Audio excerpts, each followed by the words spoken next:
Now, when we first reviewed the new Mercedes E-Class, the car we drove was the E220d, the one with the diesel V6.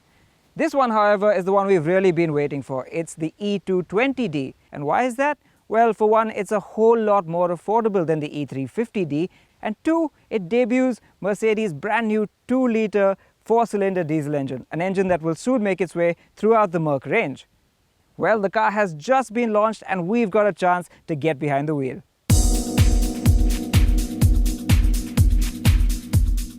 First up, there are almost no changes on the outside.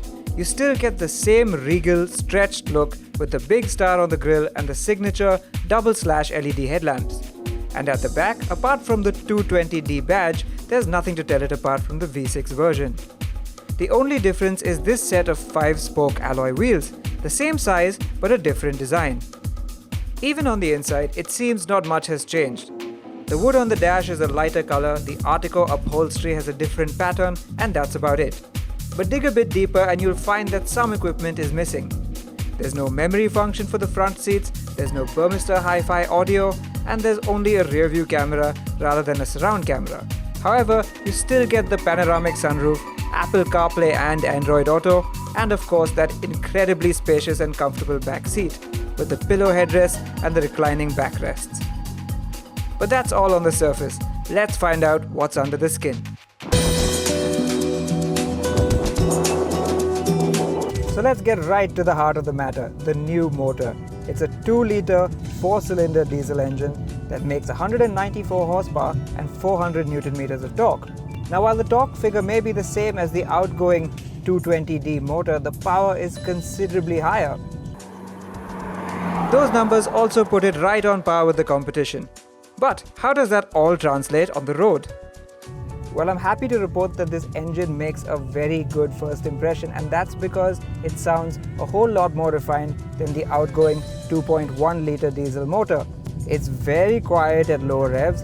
Sure, it does wake up with a bit of noise at about 2,500 RPM, but even then, it's not an ugly clatter, but instead a really nice sounding rumble.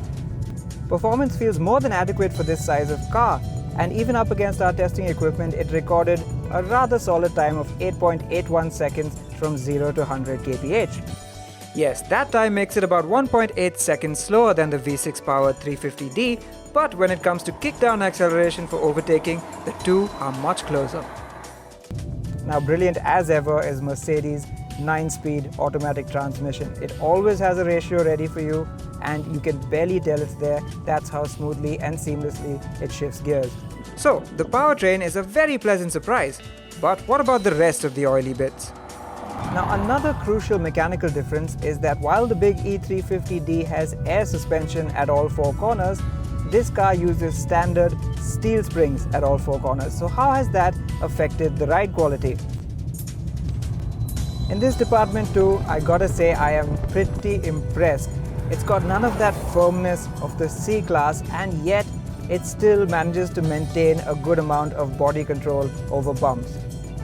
Sure, it lacks that pillowy, soft, magic carpet ride that you get with the air suspension, but the flip side is that you don't get any of that float over undulations and at high speeds, so really it's a very good compromise.